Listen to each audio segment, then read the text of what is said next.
So, if you know me and you've been listening to the podcast for a while, you know I'm always looking for new ways to make myself #better than yesterday. Well, I came across a new way with an awesome company out of Canada called New Breath. I've been using their tub for cold exposure therapy for over a month now, and my body just seems to feel better and better each day.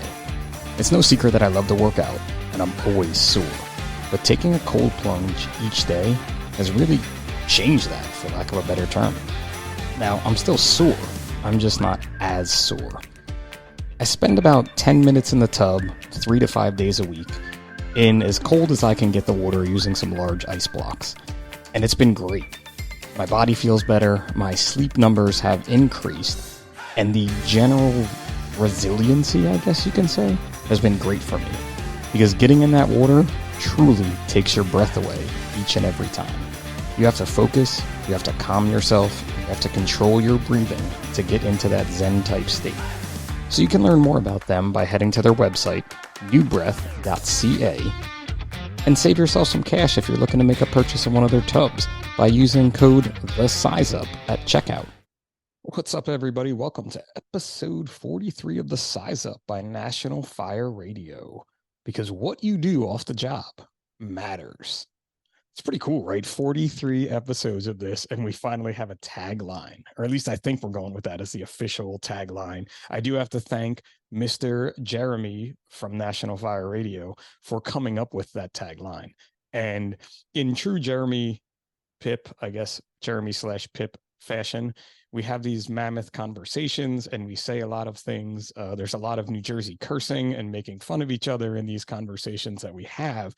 And sometimes a line just comes out that you didn't even realize it came out, and especially out of Jeremy's mouth, and you're like, whoa, I gotta write that down.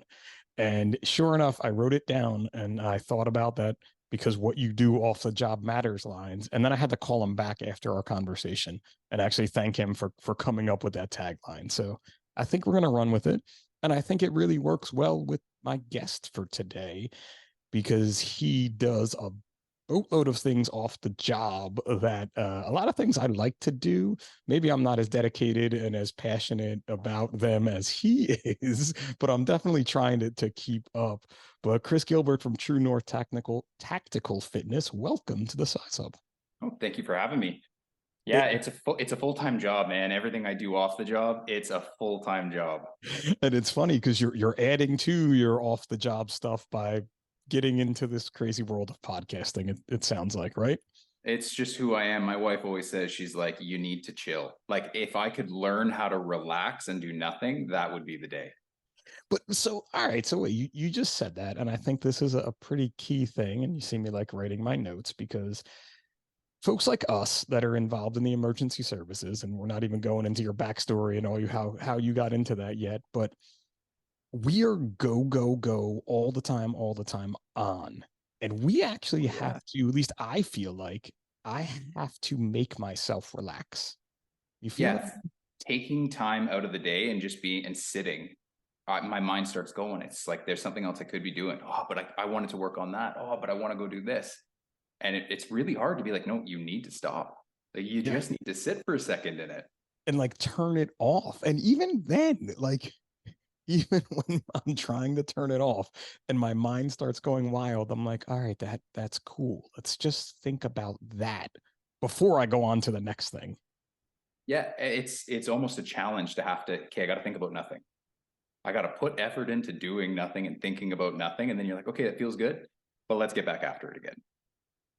Totally, man. Totally. And so I didn't even want to jump right into this too, but we're gonna, because we were introduced by our friends at New Breath, who make cold immersion tubs, cold plunge tubs that we both use. And I use my cold plunge time to really, truly try to not think about anything except being effing cold. How about you?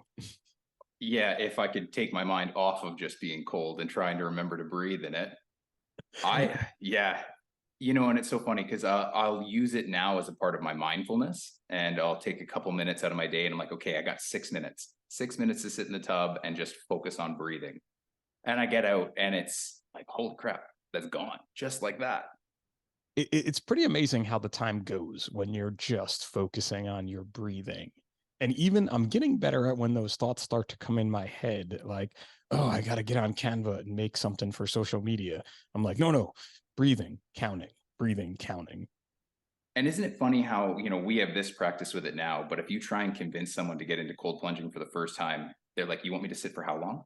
I can't do 6 minutes. It's a lifetime. And I'm like, trust me, it goes by way faster than you think. You just got to focus on your breathing. And they're like, you're nuts. Like, I'm cold. That's all I'm thinking about.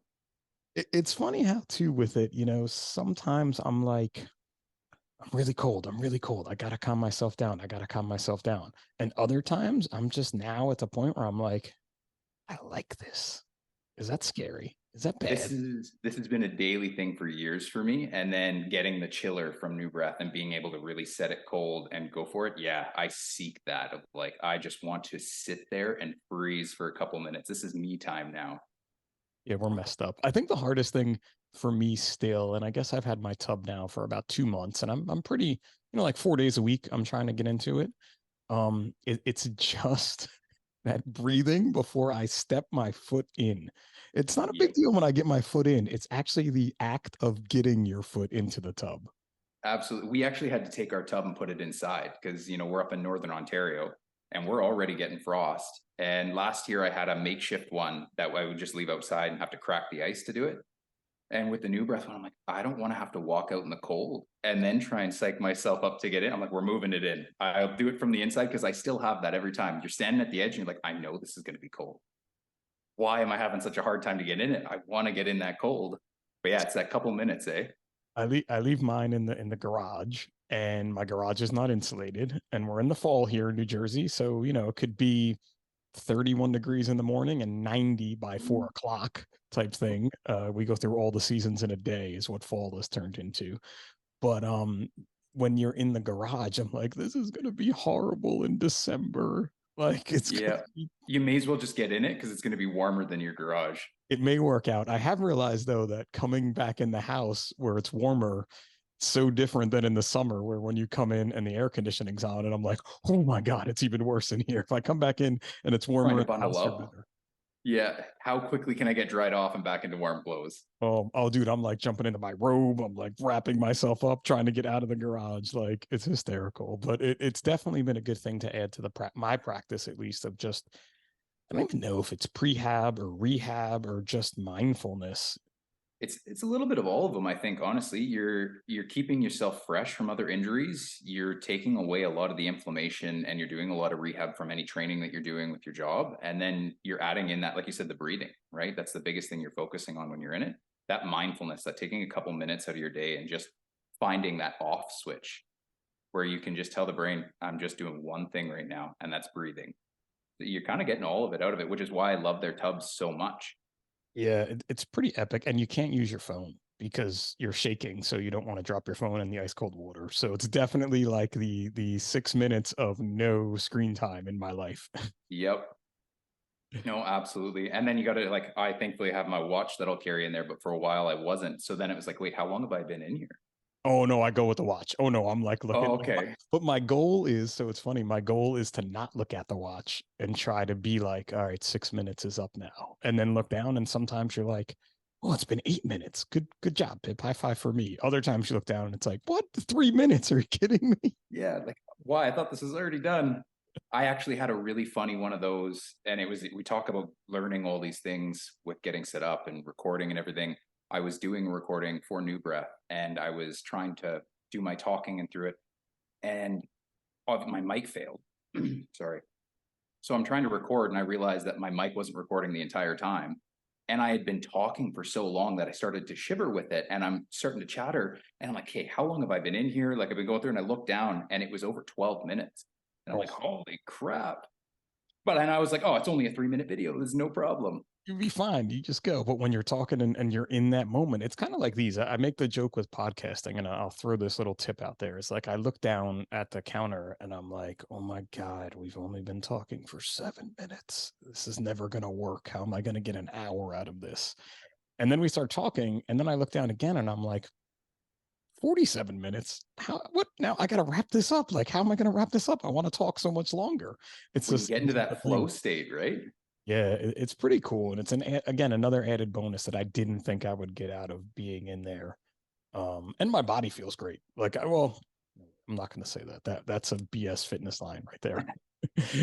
my my body feels less sore and feels better, That's a more accurate, yeah. right? Because there's no secret fitness pill or one thing you can do that's going to solve it all.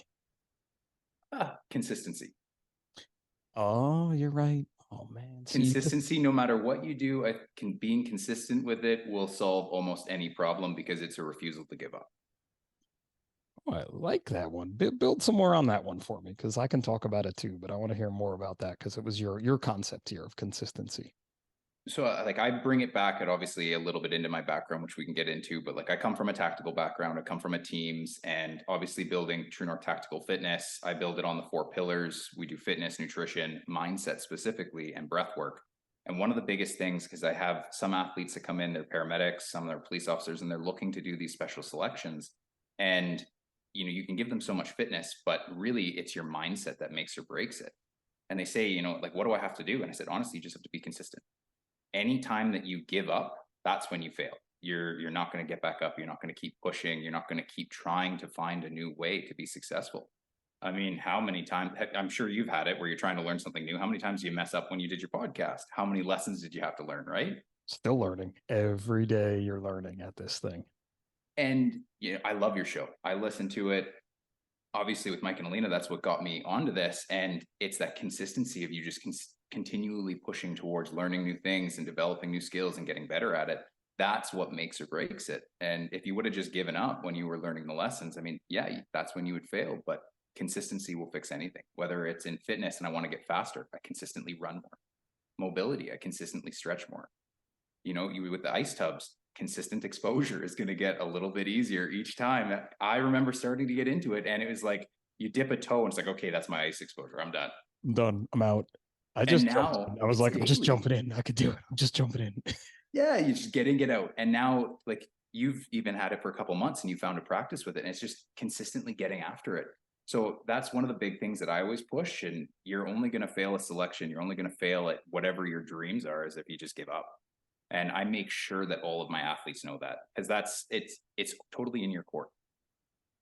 It really is like that never give up attitude and mindset is what it's all about in life. We can say it in the emergency services field where it's like, we're never going to give up and we're here for you. And, like I always have to do the voice when I do those crazy Oh tags. yeah, you got your hero voice. I got to get my hero voice on. Like, I'm going to be there. But really, it's everything in life. It's marriage, it's fitness, it's your career, it's parenting.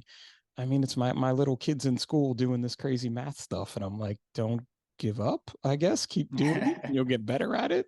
I mean, I can't help my 8th grader in his advanced algebra class. I'm like, nope, I don't know what you're doing. Yeah, no, you can ask me about anything related to saving lives and doing the job, but I don't have that one for you. But you're right. It's consistent just pursuit of growth, because it's personal growth. It's in a sport. It's in anything you do. I mean, everyone starts as a beginner. You're never bad at something. You're just a beginner learning. And it's like consistently putting in the work. That's how you become better. Dude, the one-liners you're dropping here, like Oh the amount man, of reels. We were talking about reels before we started. Like, I'm gonna be real crazy here. I can't even keep up with your one-liners. I love it, man. That's that Spartan strong coming off the weekend. Oh, you're still in that mode, which we'll definitely get into talking about. But let's hear a little bit about you because most podcasts they want to hear about their guests the second they started, and we've gone 12 minutes, and most of the folks are like, "Who in the world is this guy? I'm driving in my car. I can't look him up on Instagram right now." So let's go a bit little backstory about how you got involved into all this and kind of growing up and such up there in Canada, eh? Oh, I mean, put it simply, I'm just a Northern Ontario boy who loved Batman growing up, I guess. But Which no, Batman? Which Batman? Hold on. oh, I can age you here. Like Michael Keaton Batman, Val Kilmer Batman. Michael Keaton was the OG, Okay. Yes. but what's his name? I'm bad with actors. I mean, I don't spend much time watching movies, but not the. George Clooney did it for a bit where it was kind of Oh, comic-y. Clooney was, yeah, he was on point with it. Those were mine growing up, Yeah. but not the Pattinson, the one before them. I forget his name. The one with Heath Ledger there. Oh, Christian Bale in Yes, the Dark Knight is the best Batman, hands down. absolutely. Yeah. It That's just brought that raw darkness to it, but still gave that superhero vibe. Yeah, I loved it. And then you throw in oh, I'm just again so bad with names. He was Obi-Wan, he was all those guys. Ewan McGregor. No, No, no. uh, He was in I can't. Taken. Yeah, I can't think of his name though. He Oh, did but he too. played the bad guy, the original. I'm trying to think. Oh, yeah, I know. Oh, I can't think of his name, but yeah. He played. I'm like Kylo Ren, and we're in the wrong movies. But yeah, you're right. I know who you're You know what talking I mean? Like about. he played Amazing. such Yeah, a yeah, good yeah. bad guy. So that's the one that I can resonate with the most because they just had really good bad guys and they had to have really good guys with it too. So Awesome. The Dark Knight series is the best Batman. I said it. Done. absolutely, I'll go down with you on that one. But no, so I'm originally from Thunder Bay, Ontario. I moved away really young. I knew paramedics was something that I wanted to do, so I went down to Southern Ontario for a good couple years, and I did my primary care, and then I started working up in Sudbury, Ontario. Which, just to give you a little backstory, if you know Toronto in I do. Ontario, I do. no, I know okay, what. I know it exists. I know it's a place. I know Niagara Falls in Canada. And that's pretty much my Canadian okay. geography. I've made it that far into the country. So Sudbury, we cover about 10 areas of the GTA, which is about, they have 1 million people. It's a huge part of Ontario. We cover about 10 of those in our little district for 100,000 people that we have up in Sudbury. Okay. So we do a lot of rural and urban EMS, but we have a pretty good metro center downtown. And so I started up here in 2014 as a primary care paramedic, worked for a couple of years, went back to school, became an advanced care paramedic, which for you guys, I guess would be the EMTA. That's what you guys have down there, or your actual paramedic. Probably a paramedic. So you start as an EMT. Uh, There's an EMTB, and then you have your and EMTA, and you they guys just got a different so down many there. different freaking letters, man. I can't. I started as an EMT, and then I had to become an EMTB, and then I became an EMTD, which meant I could use a defibrillator. This is how old I Oh am. wow, It took a okay. 9 hour class to learn how to use a defibrillator. Or now my Push harder, yeah, shock yeah, pretty. now. There was no talking then. Like Oh no. defibrillators didn't talk. That's how old I am. They can do the job for me now. 100%. Anybody can do it. You don't need to take a class type thing. We have eyes, which is in between EMT and then paramedic, where they can do some more stuff, and then paramedic. So I'm thinking that that would be your advanced care. Yeah, I think so. Because the only one above us would be critical care, and you guys have something very similar on your flight, like your choppers and everything down there as well. Yep. So I'm in advanced care, and I've been an advanced care paramedic for the last 7 years. And then I helped and got onto our Thames team up here that we just developed 3 years ago. Because obviously, tactical paramedicine is something that's becoming big across Canada. You guys have obviously had it in the States there for a while, but again, your guys' deployment's a little different than ours. But yeah, I've been a tactical paramedic up in Sudbury for the last 3 years. And then recently, with just the whole life changes and going off on stress and having to deal with my own mental health, which I'm sure we're going to get into, I opened True North Tactical Fitness and I started to take all of that tactical training and the fitness required and just kind of like, again, we talk about mindset where those one-liners are coming from, and then take everything that I learned from my pre-hospital training and then put it into fitness and then open that up because there's so many of us that work in emergency services that like you just need a little bit of guidance and you could do so well with your physical and mental health. You That could is, do I got, so many things. So many people in the emergency services field don't realize that you could take the principles of what it is we do and how we do it and apply that to so many other industries that the people in those other industries are like, how did you do that? I'm like, I don't know. I just did it. Like, because that's what we do, right? We show up and we solve a problem very rapidly, hopefully with a positive outcome. and then if you add a little bit more fitness and a balanced mental health on top of that, I always say my athletes, even if they're not in emergency services, you're warriors. That's what you're training to become. You get a warrior type mindset, and then you add that athleticism behind you, you're unstoppable. Consistency. You are unstoppable if you develop that mindset. I think we're definitely on the topic line. It's just consistency is going to be. Let's go back and forth to consistency this whole time. Oh yeah, consistency is going to bring us through. All right, so your tactical end of being a paramedic up there, here around me at least, I mean, there's all different ways you can do it, but is that a full-time thing, or are you on a regular ambulance and then, oh, we have a tactical call up, we have to go there, they send you? Yeah, so that the last one there is how we're running it in my service. Again, tactical paramedics is relatively new. I'm slightly vetted in your guys because I am IBSC certified and tactical paramedic certified in the States as well. Done quite a bit of training down there with some of your teams. So every service or municipality runs their TEMS differently, but I am a full-time tactical paramedic. However, when I'm not on an activation, I am on a rig just doing my normal calls as an advanced care paramedic. If we're not required, we're out there working the streets. And then if attack activation comes in, then we pull ourselves off a deployment and we marry ourselves up with our TAC unit, which is your guys' SWAT down in the States. We're in the same kitted uniform as them, just a different color. And then we go and we provide the medical support for them just in the hot zone. Yeah, I mean, that's kind of, I guess that's the larger way it works down here, unless you're in bigger cities, like New York City or Miami-Dade or Chicago, LA, where they have just full-time teams out running ops, Oh, I wish. ready to run ops and ops and ops. I can just keep saying that. We totally have those teams across Canada. Don't get me wrong. I mean, there's some that are just running some Gucci equipment and that's all they do. Toronto being a good example. I mean, the bigger metropolitan areas, they definitely have a higher call volume, so they can afford to do that. Up in Sudbury, again, population about 150,000 people.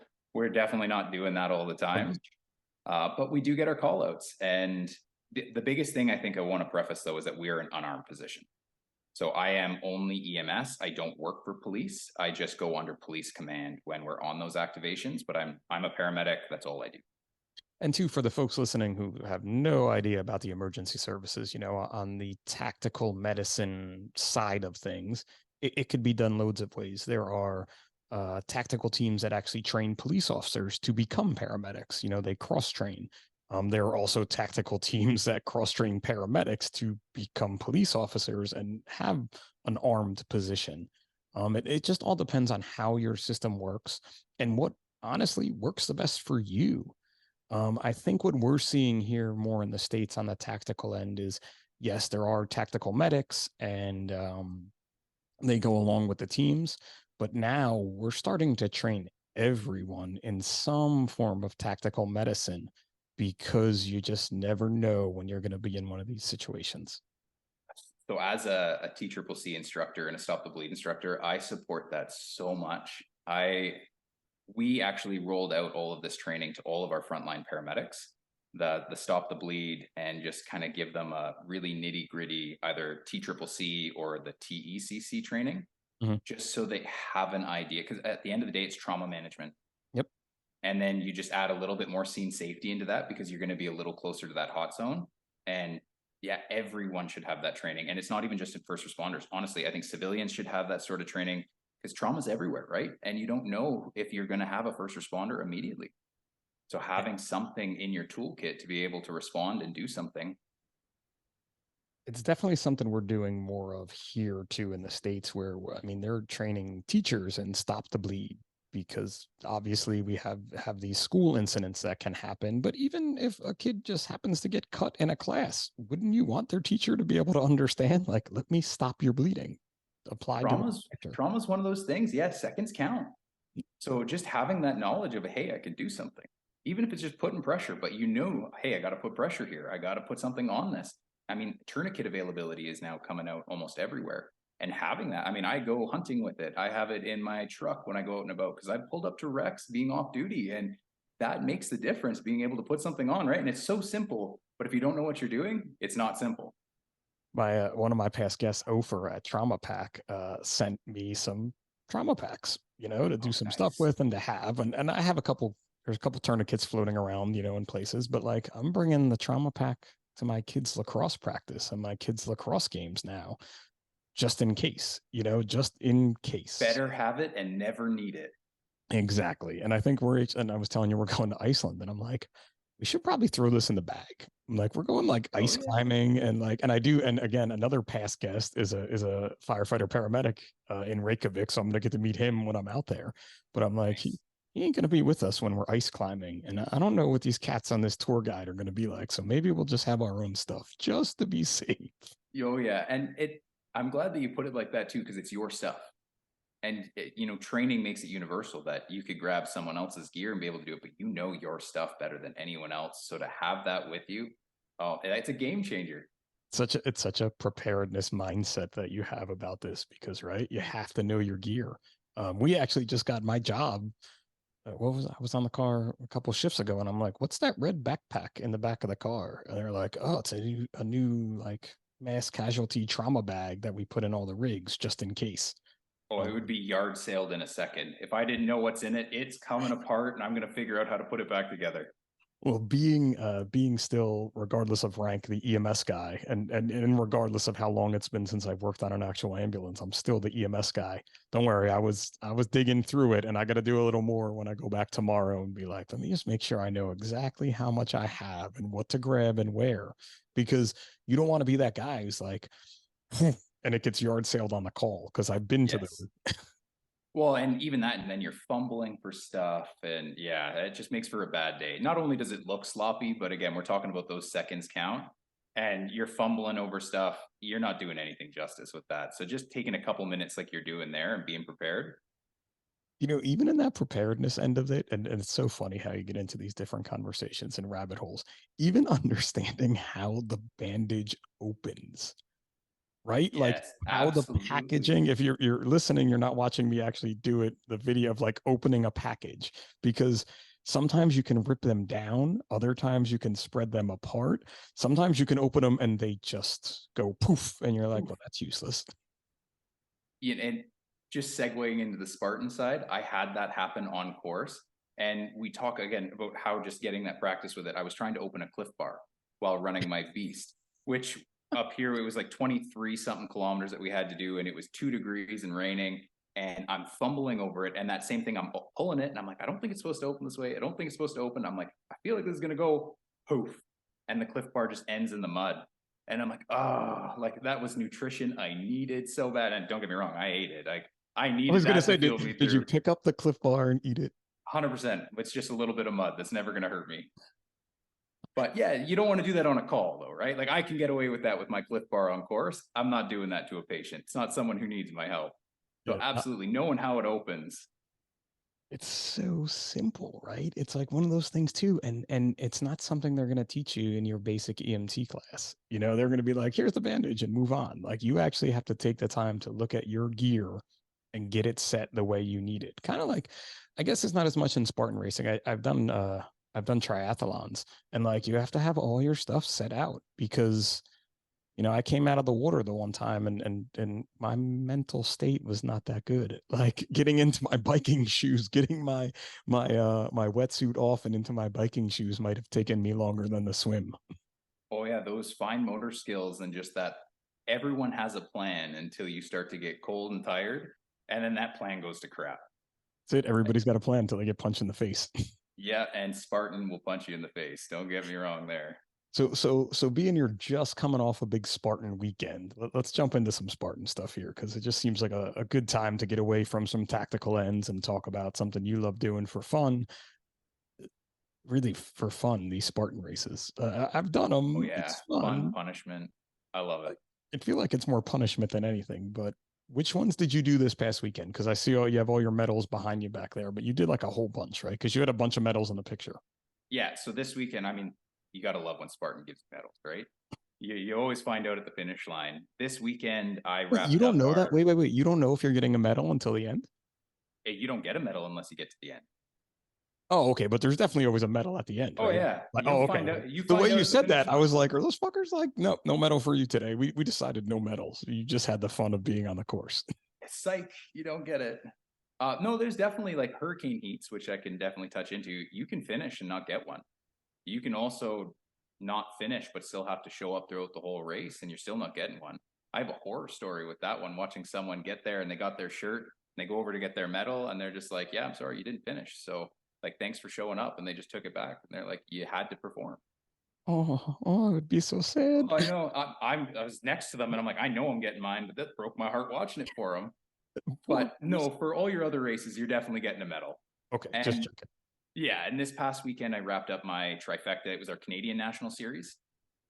So Spartan has the three big races. They have the sprint, which for us in Canada talk, we've got our 5K, our 10K, and our 21, our half marathon. We use K here for running. I was in West Virginia doing your US National Series not a month and a half ago, and people on course would be like, "How far are we?" "Oh, we're 13 kilometers."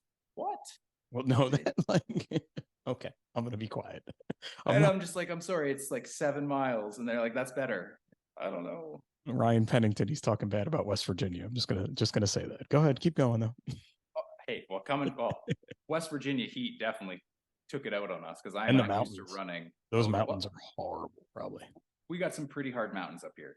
True. But it was running in the heat and the humidity. That was rough because I mean, we get hot, but we don't get 90% humidity and 33 degrees Celsius out there hot while running. So This is the second day in a row someone is talking about humidity, and this this past summer, was like the least humid summer in the Northeast region, I think.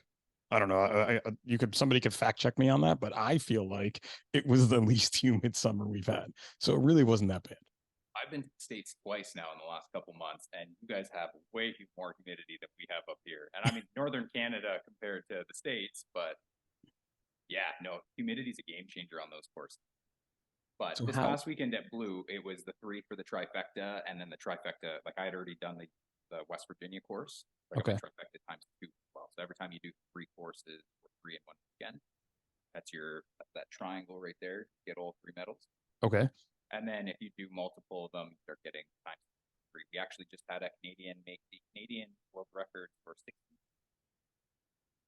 16 trifectas this year alone. He did 16. So on a trifecta you do over a weekend, right? Yeah, a trifecta weekend is the half marathon, the beast on Saturday, and then a 5K and the 10K on the Sunday. Back to back. That's what we just did. That's a lot of racing, man. That's a lot of how many obstacles in total would that be? Do you know? 30, 20, 75 obstacles. That's a lot of obstacles, man. And then if you miss one in a Spartan race, you do a penalty, right?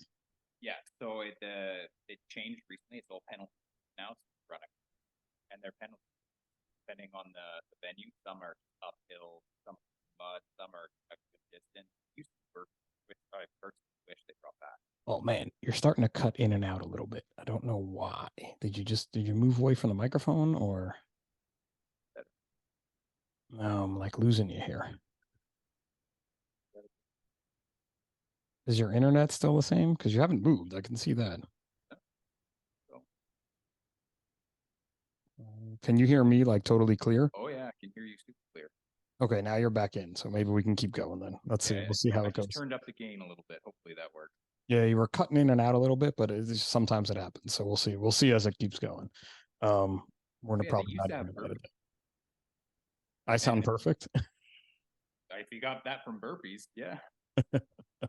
So when you don't do a Spartan obstacle, you have a burpee penalty?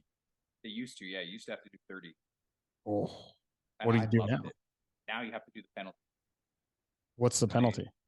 So it's either like it's an additional running track. You either have to run uphill or they put like an extra 400 to 800 meters of running. You have to do every obstacle because that was easier to track than just counting up. Man, I do not know what's going on with your sounds here, man.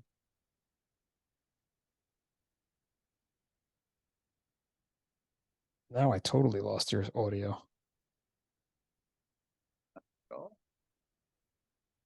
Try that again. What happens if we do it? Oh, there you go. Now you're in. Now you're good to go. Now we're good? Yep. All right, let me put you back through my headphones here so not conflicting anything, and then that should be good. Yeah, it's now penalty loops. So go back to the other way you just were. Take the headphones off, I think. I think it was the headphones that were messing you up. Okay, we can deal with it. But yeah, so it used to be burpees. Okay. But when you'd race competitively, I mean, how do you track 15 to 30 people coming through an obstacle and they all have to do 30 burpees and you're trying to race competitively and you're trying to count who's doing them all at the same time and are they all the standard? So they added penalty loops where sometimes depending on your specialty, like if you're a runner, man, you're going to do penalty loops all day long and you're not going to suffer. I'm an obstacle guy. I'm not a big runner. So when I want to make sure I'm getting through those obstacles proficiently, because I don't want to have to run any more than I have to. And that's just the grit of doing a Spartan or any obstacle race, really, is just that figuring out how to get yourself to keep moving. Because I know when I've done them and failed at some obstacles, I'm like, I am not going to finish this. I'm just going to stop now. Like, and taking those couple seconds to be like, how am I going to keep going? Yeah, it's again finding that, I'm only going to fail if I quit. So I got to find something to keep pushing me forward. The nice thing within the Spartan community, though, everyone's there to help hype you up. If I ever see anyone down, or I've ever been down on course, there's someone who walks by and it's just that quick little comment or that pat on the back of like, you got this, man. Yeah, you know what? You're right. Let's go. My wife laughs at me. It's a little clap. I do like that. Come on. Like a little quick clap, like, come on, let's go. And I found that in the running community a lot when I was doing training for marathons and running marathons. You always had that person to pick you up, whether they were passing you, like you could just tell when someone's down, like body language and oh yeah, that defeated, you could see their soul just leaving their body. and the fact that you're suffering and that you've been there, you want to be that person to help them. Yeah, because I mean, even if it's in a race, I want to see you get through it. You signed up and you showed up for a reason. I want to see you finish way more than even if it's competitive, then I want to do well. I want to see you get through it because that's why we're here, right? The race is there for all the races to show up. If you're going to be dropping out because you're just having a hard day and you're hitting a wall, that's not worth it. Let's get you back up there and let's get you moving. Yeah, really, all the glory is just finishing. It's not winning, in my opinion. It's just getting across that finish line for everyone, even strangers that you don't know. Yeah, and I mean, maybe it's just a personal mindset thing, but like I'm not in this to win it. I'm in it to do it. And it's that process of doing the training for it and showing up for it and putting it all out on the line. Like I want to put my best performance out there, but I'm not aiming for any sort of to win. I want to get through it and I want to have a blast while doing it. And especially when we talk about endurance events, like I want to suffer, but I want to show up better. Yeah, and those folks that are winning it, that's their job, man. It's not my job. Yeah. Like, and I mean, all the hats to them, but yeah, I can't do that. Well, I shouldn't say I can't do that. I'm not doing that. That's not why I'm showing up. I'm not committing that much time. I was just happy to finish the marathon. I did find in triathlons, when people were on their bikes, they were really mean. I don't know why, but the biking and so triathlon, just a different world. So the swimming end, no one cares. They just run you over. The biking end, it's like, you're going too slow. Get out of my way. And I'm like, I'm all the way over to the right. I can't get more right. So you just got to go around me on the left. Like, sorry, I'm not as fast as you. Why are you yelling at me? I got nowhere to go. I just took my training wheels off. Leave me alone. Yeah, like, do you see my little legs? They're not very long. I don't get that much. I don't care what gear I'm just sitting there, just pedaling away. Yeah, it is too, because it's crazy. And I learned this through triathlons and stuff, and nothing against the folks that do it. But on the bike, you could buy speed. It's the only place you could actually pay to be better at, where your ability to bike can be directly might not affected. Equal your performance. Yeah, exactly. Or your level of athleticism type thing. It was more fun that I recognized some of the people that really pissed me off. I guess it's a New Jersey thing. When I was on the run and they were really slow and maybe blowing past them. Maybe I threw some shoulders and elbows into some folks as I went by. I didn't see it yet. Maybe, and maybe a few of them were ladies, but I didn't really care because they were really mean on the bike. And I remember. Yeah, they bullied me on the bike. You can't bully me and get through. But, so Spartan racing is definitely something that is a huge part of your life. Yeah, I mean, I started Spartan actually a year ago this past weekend. It was my first time walking onto the course with my wife, and it was actually, what was it? We were just looking to try and switch up something new. TNT was kind of doing its thing, and we're just starting to get started in fitness. And when you try and find your niche. And I think as a tactical athlete, I'm like, what can I do? What is my specialty? And I realized I love selections. I love doing the fitness for selections, and a selection is just an obstacle course made tactical. True. So I was like, Spartan. With less yelling. Well, you'd be surprised. You're getting a whole bunch of roos on the hill. It's positive yelling, but it's still yelling. True. But yeah, so Spartan was awesome. And we started a year ago, and then I became an ambassador for Spartan, which awesome opportunity to just get involved at the races and again, hype people up, show up, try and get more people through them. And that led me down again a huge rabbit hole. Like now I'm a Spartan instructor. I do SGX training. I show up. I think we did 11 or 12 races this year across Canada and the US. Hurricane heats. I did an ultra attempt for an ultra marathon on the hill, which went so poorly. And trifecta weekends and trail races. And there's so much variation in Spartan, but it's the same community no matter where you go. And yeah, that's my kind of people. So I lent 100% into that, and it's been such a joy, such a growing opportunity. And even as we circle it back to my mental health, that has been probably one of the biggest contributions to my mental health recovery, is being and surrounding myself with those positive people, and also putting it out there with them, pushing myself physically, pushing myself mentally, and just, you're never down and alone. And I think that's the biggest thing that I like to remind people who are going through it, is you are not alone. And having that support network will get you through anything. If it can get me through any crazy race in the rain and mud, it can get you through a dark day. And that support network of those other, I guess we'll use the word to kind of inappropriately, crazy Spartan racers that are out there with you, doing it with you. It's just so amazing to be able to be like, these are my people. And this is what I need in my life that I didn't know until I got to this point. Yeah, and it's funny because you say it two ways there. It's, these are my people, and then you have to sit back and you're like, whoa, these are my people, and you fall back in love with it again. Yeah, these are my people. I love them. Wait a minute, am I just like them? I have to think about this for a minute. Am I a little off? No, it can't be. I have not done an obstacle course race in a while, and I definitely have to get back out there because I've had fun doing them. And I actually did one with both my boys that was like a kids one. Last year did we do it, or 2 years ago? It was pretty cheesy, for lack of a better term, but the boys had such a blast, and being out there doing it with them and getting dirty. And now they're getting to that age where they can probably start to do the real deal ones. So I think we're gonna have to, maybe next year, maybe we'll have to come out and meet you for a short one, a 5K one. Oh, anytime. I'll come down your way where you can come up mine. Yeah, the Spartan In kid between races us, are there's definitely some intense. crazy ones. We could probably meet in the middle because there's a lot of mountains in the middle that they do these things at.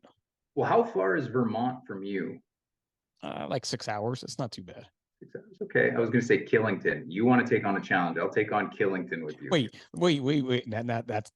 That's not what I said. Now I just said if we could do a short one at with my Killington. kids and you.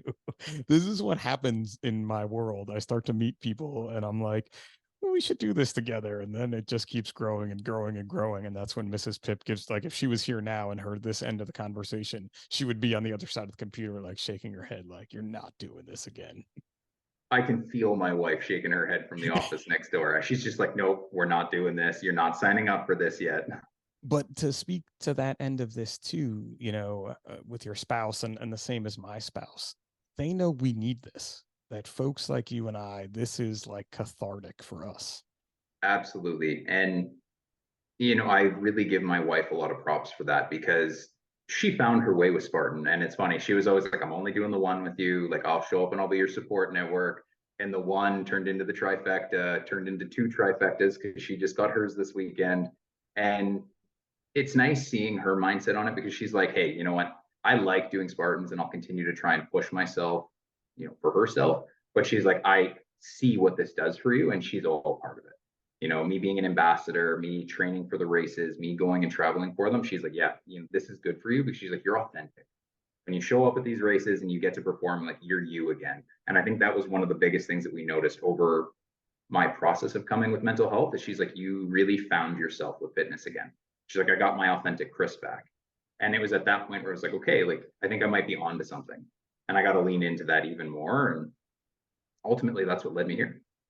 I love that, like, found your authentic Chris back, because most folks don't even realize that we could lose ourselves so quickly that you have to find yourself again. Well, and it was one of the things I wanted to touch on with mental health, is that honestly, there you deal with anxieties, you deal with depression. I was diagnosed with PTSD, but the biggest thing that I found is that I lost who I was. I remember coming in, like, I got into EMS at 18. I was a young buck just coming into it. I was there with you. 16-year-old knew it all. Like, yeah, and so, that's all you, data and the bombs. emergency service community, that's what you become, right? I identify as a paramedic. That is what I do. Just like I've got cop buddies who are like, you know what, no matter what I do, I'm a cop. But when you take that away and you remove yourself from it, what are you? And that was probably the biggest question I had a hard time coming to terms with, is who am I now that I'm not doing this one thing? Because we talk about always having to stay busy. I was always busy EMS. I'm busy with training, I'm busy with prepping, I'm busy with getting stuff set up for work. What am I doing for me, and who am I, and what do I like to do? And it was through fitness that I found that. I found how I am with habits, how I am with my discipline, motivation. What do I enjoy, and how do I adapt to the process? And that's where Spartan, I found like I really enjoy pushing myself, and I really enjoy being that guy on course that hypes people up. And I am that guy yelling out on course, talking to everybody. And I went with my team. I brought two paramedics who are athletes at my gym, and we did the course, and they're out there head down, just grinding. I got to get through this. I got to get through this. And I'm out there talking to everybody on the hill, just jumping from side to side to side, meeting new people. And they're just like, I don't know how you have this much energy. How are you doing this right now? See, you're not selling me on joining you, because I'm gonna be like, this SOB, look at him go, and I'm dying over here trying to keep up. Like, but I'll be hyping you up all day long. Maybe if you carry me, then I'll definitely do it. Oh, we can make it challenging. We can make it challenging. But I think too, and seeing you get that authentic self back, I think it's a good time to kind of, bring up what kind of geared you into creating all this, and kind of where you lost yourself. You had an incident at work that could happen to any one of us at any time. That kind of took you away for a little bit, and it's really unique as to how your service handled that too. So, I know you can't speak specifics to it, but if you could kind of give some backstory into that. Yeah, I think it's multifocal in the sense that, obviously first responders, specifically with EMS, every call that we get is someone's bad day. And it was one major incident, but I think it was just the neglect of how much I became a part of EMS and just doing that grind, and you neglect those little self-cares along the way. And it's little, right, over the course of many years. Yeah. And then I was on a call. Obviously, we would love to show up police, fire, EMS on every call. I mean, that'd be really nice. You have all your resources all in one. And unfortunately, there was an incident where I ended up getting assaulted pretty bad on a call. And the initial support wasn't there. And I realized afterwards how much it was affecting me. It devastated my routine. It devastated how I was operating. And it brought up that question of, what am I doing and who am I? And it really gave me a hard time to struggle with just getting through the day to day. And so obviously I went home. And that was hard too, also because I left my team. Right. Yeah. Not just I'm leaving what I enjoy to do, but coming from a team background. I mean, I get with the fire side, like, you're leaving your unit, right? These are my people. I think that's the hardest part in the beginning there is just what you said with that, is leaving, is that acceptance that I can't do this as well as I did before this incident, where the cup finally spilled over. And even with support, with people telling you it's okay, take some time, take some self-care time. That's the hardest part for us, is to step away. Yeah. And whether it's, like, I know I'm good for this, but having to come to the terms, like, I'm not my best at this. So, and I know I can bring back better. And yeah, it was really hard to be like, well, I want to be there for my guys though. I want to be there for my team. I want to be there helping out on calls. Like, it's not just about me. I want to be there helping you. I want to be out there helping, the public. So removing from that was really hard. And that was almost as hard as the incident that put me off. Yeah, easily. Really coming to terms with, I have to do this for me. So anyway, so there was a pretty dark period there after the call that put me off. But up here in Canada, I mean, we have obviously WSIB, because it was an at-work incident, which is our Workplace Safety Insurance Board, maybe. Okay, sounds right. I like the acronym, WSIB. Anyways, they were really great. The service did their part. They made sure I was taken care of after everything got settled, and I was able to recognize, because can't talk too much about it, but I remember I called my commander of my TAC team, and I'm just like, I was on shift. It was just after the incident. I'm like, hey man. And he's like, first things first, you don't sound like you. He's doing a check-in, he heard everything that's going on. He's like, you don't sound like yourself. What's up? Like, take a hard second here, and what's going on? And it was kind of hearing that, it's like, what do you mean I don't sound like myself? And that really brought to terms of like, yeah, man, I'm not okay. It was just him saying that you don't sound like you. And he just knew. And it was like, such a good, wow. Such a good boss moment right there. Like, because you need to know, and we talk about this in any leadership training that I'm involved with anywhere, is you have to know your people, right? And he knew, A, you had a bad incident. B, it's clearly affected you because you don't sound like you. So that started that process of you healing. That was the first domino. And I'm just like, wow, you know what? I'm not okay. And he's like, Kate, you know what? He's like, let's get this started. And that was it. Like I was able to come off. I got set up with WSIB. So up here in Canada, it's relatively new, but it's called the Canadian Mental Health Program for first responders. And there was legislation that passed a couple of years ago where essentially you didn't have to prove anymore that an incident put you off, because how do you prove mental health, right? Yep. And everything that we do, fire, police, paramedics, we see the worst of the worst. So it just became through legislation that it was implied that what is you're dealing with is because of work and because of what you've experienced on the job. And from that, I mean, the care that I've received and the program that got put in place and implemented for me is fantastic. I got set up with a psychologist. I got set up with, all the resources that I would possibly need to start, bring everything down, make sure that you're operating from a place of neutral, and then step by step building you back up. And things that one of the best parts of it is that my psychologist said, hey, do you do anything for fitness? And I'm like, yeah, like I work out, like I do my stuff for my teams. And he's like, no, like, do you actually do stuff for fitness though? And I'm like, yeah, like I like to work out. And he's like, lean into it. And I'm like, why? Like, why fitness? And he's like, because it's going to give you an out, and it's something that you have a passion for doing. And he's like, you need that release. You need to be able to work through your stresses. And what ultimately led me to True North Tactical Fitness is he's like, you're going to find a new you in the habits that you develop and implement for your fitness. And he's like, that's what we're trying to get. He's like, you can build a mindset off of good habits, just like you can build your fitness off of good habits. He's like, I want you to lean into it. And that's, fast forward a couple months where I'm at now, and I'm doing better, to the point where, like, we discussed before we got on air here, like I'm working towards coming back a much better version of myself, because I'm coming back to my team knowing who I am and what I can do. And I like to say vibrating at a better or more positive vibration. I really am coming back into this with a better mindset, better fitness, better outlook. And then I'm able to now share this with my colleagues, which is ultimately where True North Tactical Fitness came from. And I think that's such a big part of this too, is the fact that, we're still learning about this. Like, I don't think there's ever going to be the actual answer to why any of this occurs, for who it occurs to. There's never going to be like well, you're a 32-year-old male who's worked in emergency services for 12 years, and this is going to happen to you today. We never know when it could happen. And the fact that folks like you are willing to share your story and how you were able to overcome that is just going to open doors for so many more people and continue this process of making it better. Probably not ever solving the problem, but making it better. Yeah, I mean, just given the nature of our work, there's always going to be that inherent risk.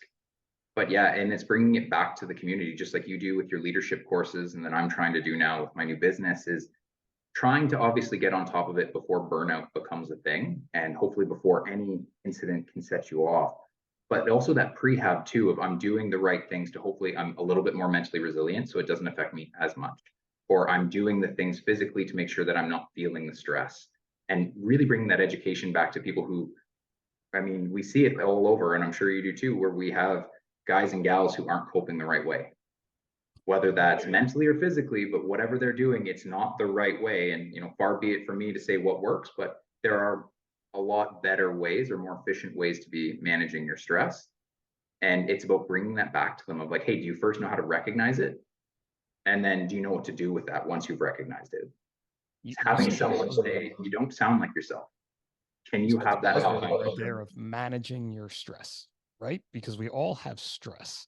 I have stress every day of my life. There is stress, just like anyone else. But I have to manage that stress and manage my day. And it's when it becomes, I can't manage this, is that self-realization, or having someone like my spouse or my boss say, something's not right here. Yeah. And it's really being able to say, can I manage it? Do I know how to manage it? But can I recognize it too? Just like we were saying, having someone else point it out to you, but I can tell you something's up. But can you sit with that and just that self-awareness, right? Of, is something up? Is something affecting me? Like, I don't feel right about it. And sitting there and being uncomfortable or comfortable with that discomfort of like, what is actually going on? Because that stigma, right? I'm all good. Doesn't bother me. I'm here for everyone else, but you're not taking care of yourself. And, it's my partner first, me first, and then everyone else, because we're there to respond.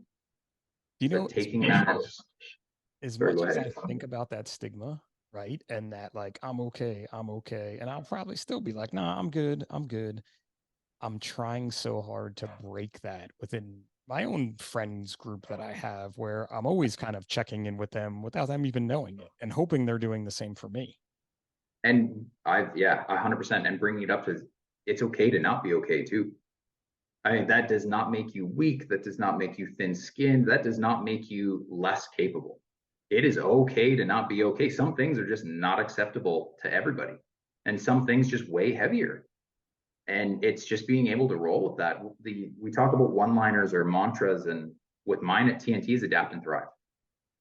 If anything I could instill in anyone that I meet or embark with or touch in life is to adapt and thrive. Can you adapt with whatever you are being faced with, and can you thrive from it? That's all you should really focus on. Because what is thriving, right? Just making the best out of whatever situation you're given. It's living. It is. It's living, right? Like you have to thrive to keep moving. And the second you stop, you have to wonder, why did I stop? What caused me to stop? Yeah. And why are we accepting where you're at, or a crap situation, or the burnout that you're feeling is okay?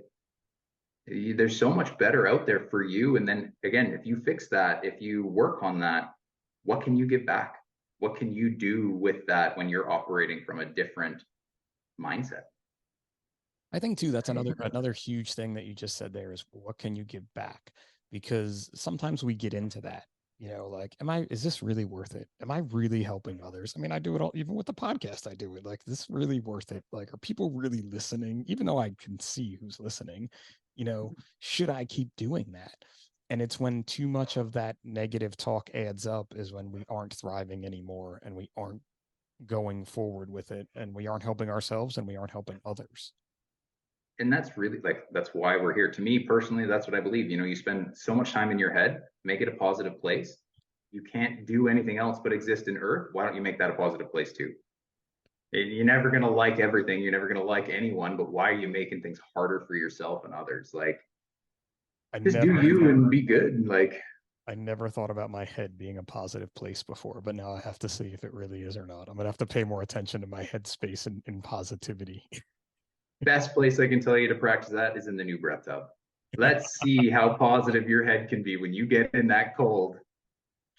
When you get in, it's not. Don't lie to folks. No, there's a couple seconds there where I am not so nice to myself. Once you get through that 10 seconds, though, man, once you get through that 10 seconds, I try to really get myself into that positive headspace.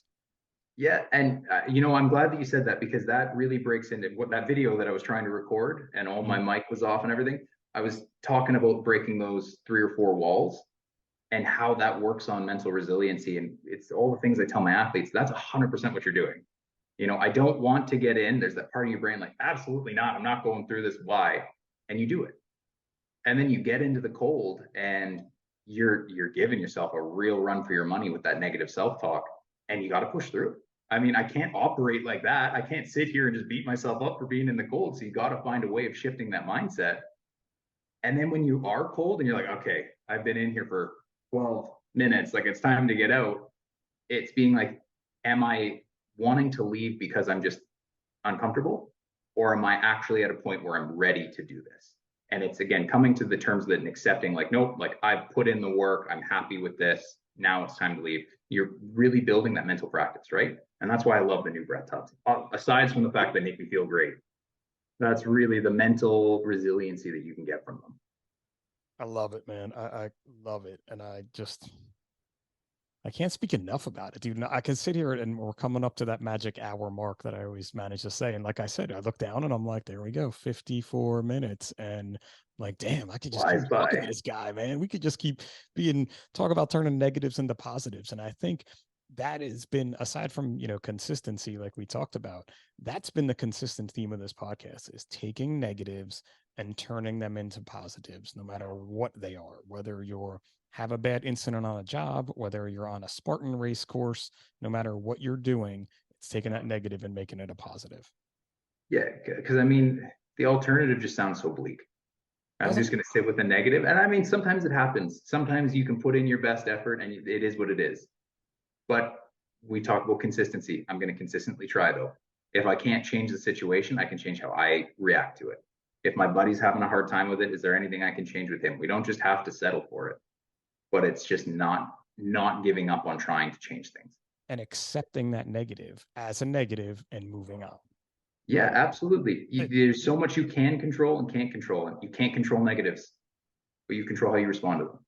Exactly. And that your outlook and your mindset can change so much. And I love it that you get hyped as I am about it, because really, if you can shift that mindset, you can be the most positive. And trust me, I have been in some bad spots, and I hate that guy when you're out there and you're just slumming it, and he's having the time of his life in whatever shit that you're in, and then you change your mindset to be positive, and you're like, oh, this is a much better time. Like, I'd rather be rocking out like him. Because there's nothing you can do, right? There's really nothing. Nothing you can do but just keep moving on and making it better. Those negatives are going to happen to you, but you just can't let them take over, I guess is a good way to put that one. And I think that's the big one. If anything, we could sum that up with for mental health is like, you're going to go through it. And I hope for every guy and gal out there that when you're doing the job, that nothing bad happens to you, from the bottom of my heart. But it is out there. It's inevitability in our career that it could happen. And it's just how you react to it. And it's okay to not be okay with it, but you have to reframe your mindset and how you can make it a positive. And, for me, I thought I wasn't going to be able to go back to the career. And that mental shift brought me back to the career. And it also brought TNT with it and Spartan with it. And the relationship with my wife got better, and the new friends that I make and these experiences, like getting to talk with you, like there's so much that came out of just shifting that mindset. And I wish other first responders could hear that, of like, yo, it's really just try and look for the positive in it and what you can do. And I forget that movie way back when, you're paying it forward. Yeah. Right? You're paying it forward with positivity. If you're going to put positivity out there, it is going to affect someone. They're going to be more positive, and so on and so forth. And I don't want it to be cliche, like the world's just a positive world, but it really can be different, especially within the first responder community, by just recognizing that you need to sit with it and then bring some positivity towards your day. Could always be better. You could always make it Absolutely. Better. Just like never settle. Could always make it better. Absolutely. Consistently pushing for growth.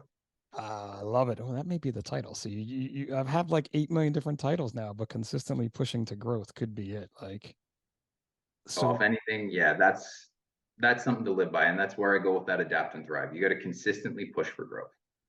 Love it, man. Why are you settling? What are you doing if you're not trying to grow? This has been a great hour chatting with you and just learning. And like you said, like you could even see it, for the folks that watch on YouTube, like we're kind of hyping each other up with our smiles when we talk. Oh yeah, you can see we're both kind of on the same mindset here, but I love this mindset. Like, and this is why I do this, so that I can share other folks' stories and then kind of get myself hyped up on your story and be like, man, when I'm down or when I want to get in that cold tub, like, nah, man, Chris said I could do it. I could do it. Like, you absolutely could. You're not even here. You're in a whole nother country. And I'm like, nah, he knows. He'll know if I'm not doing this. Like, oh, I'll send you the ice bath outside and just be like, you can do it. If it's in your garage, you can do it. Tell all the folks out there where they could find you on the social media channels right now. And if you want to give a little peek about what you may have coming up in the future, you can do that too. That's up to you. Yeah, so I'm on Instagram, and I've kind of got a TikTok, I guess, but True North Tactical Fitness. You can definitely Google the site, and you can get, like, I've got a bunch of free training. I've got all of the new breath stuff up there as well.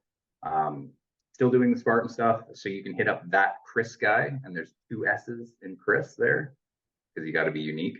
That'll give you the Spartan journey, but True North Tactical Fitness on Instagram will give you the gym and all of the first responder education. And then, yeah, I know Mike and Elena and I have been working on a little something for New Breath, and we're really trying to bring a fitness and recovery for first responders, incorporating the fitness and mindset side with their recovery side in the tubs, and trying to, you say, bringing that positivity, but bringing that recovery and that wellness towards first responders. And I think in the near future, you're going to see some things happen there. Sweet. But yeah, and then oh, absolutely. Little self plug there for the size up, man. But this New Breath tub, it's done so much for me just in 2-3 months, and even the boys and my wife have been using it, and it caused us to meet and have this great episode. So I think it's well, Mike and Alina are doing great things with it, and that's one of the main reasons why I got involved with them. Is, you know, I always say for first responders by first responders, and that's what Mike embodies. And Alina's right there supporting them, and they're doing fantastic things with New Breath, and it's so cool seeing all the different first responder services. They had a fire service doing tubs or the plunges right in front of their fire truck there the other day. I love that. Bring that to the community, because you've obviously seen the rewards from it. I'm definitely reaping the rewards from it. There's so much, and you just got to get over the cold. That's it. And there's so many people too. And I mean, I haven't really posted about this, but that are sending me pictures of them in tubs now that are like, I got this because I saw you doing it and it feels so great. And I'm like, and I know you get those same messages, and you're like, it's pretty cool. Like, especially someone just sent me one in a firehouse. They didn't get a New Breath, but they got one in their firehouse. And I'm like, I don't care what brand you got, as long as you're doing it right now. Yeah, to me, that's what matters the most. So if you're even taking a cold shower or doing like, I mean, I've got some buddies who just do a plunge in the winter. They got a lake, they cut a hole, they do their plunge. Oh my God. I'm all for it. Seek that cold, because there's so much that you can get from safely. it. Seek that cold safely if you're cutting in ice and jumping in there. It's a podcast. Yeah, you can't let's preface that one. Absolutely. Yeah. I don't even have a lawyer, and I don't want to have to need a lawyer. So let's do that safely if we're cutting holes in the ice. Yeah, let's just stick to the showers. But yeah, seeking that cold. Awesome, man. Awesome. Well, listen, I like to finish things up here with the size up 10, these 10 questions that I keep asking people. And I'm working on a major super cut of stuff. It's just taking me forever. So we're getting there. But you ready to answer some fun stuff? Bring it on. Let's go, man. All right. Beach or mountains? Mountains. I figured as much. Where are we at? Night out or night in? Night in. A good book. Hey, are we doing a night out fitness? Because I will do that all day long, but otherwise night in. Sleep is so important to me. We didn't even talk about all the other things you probably do in your routine, but we'll do that on episode 2. A good book or a good movie? Good book. Cross country road trip. Who's your celebrity co-pilot? Oh, that's a good one. And I'm so bad with names, but you could just say like the guy from that movie who played this guy or something if you want. I may know. Cross country road trip. Well, we're gonna have to circle back to that, man. We can't. There's no circling back. You gotta go, man. You gotta think. It's on your feet. You're the first person that's ever asked me to circle back. Really? I don't know my celebrities. I don't deal with all that much celebrities. You know what? I'm taking Joe DeSena from Spartan. I would love for him to pick my brain. That or David Goggins. I want to hear "Don't Know Me" all day long on that road trip. Carry that boat. That's my son. My 13-year-old will be working out and like doing a carry, and he's just outside going, "Who's gonna carry that boat?" I'm like, oh, you talk about hyping up energy. Yeah, I'm choosing one of them because they are going to hype me up that whole trip. There you go. See, you didn't have to be a movie guy. It's David Goggins. Yeah, like there you go. Change the mindset. Do you make your bed every day? Every morning, first thing. Of course you do. $1 million or go back to 18 with a redo. $1 million. Because what I know now, what I could do with that money we talk about other people, I'm taking that versus going back. Taking it, making the investment in yourself and other folks. I love it. Highways or back roads? Back roads. You learn so much on the back road. You do. You really do. A bucket list place to visit? I want to go to the British Virgin Islands so badly. Oh, very nice. They don't do Spartans there, I don't think, though, do they? No, they don't. But I got a sailing background, so I would love to sail the BVIs. Nice. Very nice. Football or football? Ooh, football. Football, huh? We're going American Canadian style leagues. here. We're gonna go with the Argonauts. Are they still a team up there? They are, yeah. Okay, CFL doesn't have much on the NHL or NFL. Sorry, NFL. You know, but I know a little CFL stuff. Like I got a little bit in there. All right, last one. The best advice you could give to your younger self. Don't put so much weight on it. Whatever it is, don't put like. There's no point in dwelling. Don't put so much pressure on it. I love it. Just roll with it. I love it because when you're younger, you're not even realizing that you're putting that pressure on yourself and what it's going to do to you. How long do you stress about something when you're young, right? And it's everything is life ending or life changing. And then you grow up even 10 years and you're like, why did I spend and waste so much time on something so trivial? Why did I burn that mixtape that girlfriend made for me when she dumped me? Why didn't I just say, screw it, I'll move on? I was so passionate into that weight, and it's like it meant so little. Love it, man. Love it. Well, listen, Chris, it's been a great time talking to you here. Thank you so much for coming on the show with me. Thank you so much for having me. I really enjoyed this. And as always, man, I'd like to thank everybody for tuning in and listening. You know, all Chris's information will be below in the show notes if you're looking to reach out to him. I'm sure he'd appreciate that. For this episode specifically, I'm just going to talk about our good friends at New Breath. And you have to check them out, man. Newbreath.ca. You can check out their tubs. You can check out all the stuff that they make and just their story of wanting to help first responders get into taking that cold plunge. And all of its benefits that Chris and I spent some time talking about today have just been super in my life. I know super in his life. I'm going to keep talking about my plunging, especially as we start to get into the winter here in New Jersey. I may be breaking up the ice in my garage this winter to make it even colder, but we'll see what happens as that goes. So as always, this has been Pip for the Size Up by National Fire Radio, because what you do off the job matters. Like that.